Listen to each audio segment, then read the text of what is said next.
Welcome to Chillin' 101. We hope this video helps.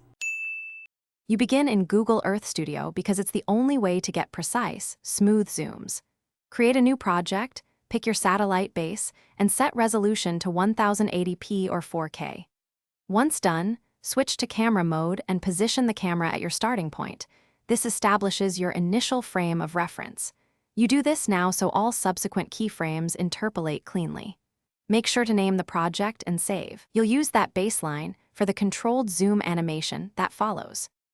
Now you craft the zoom. Place a keyframe at frame 0 capturing position, altitude, and heading.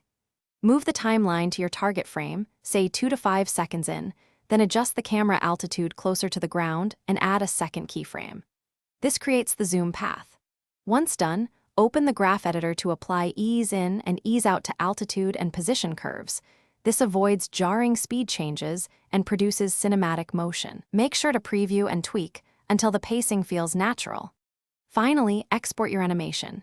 Choose Export Video, select codec and set frame rate to 30 or 60 FPS and run a short test render.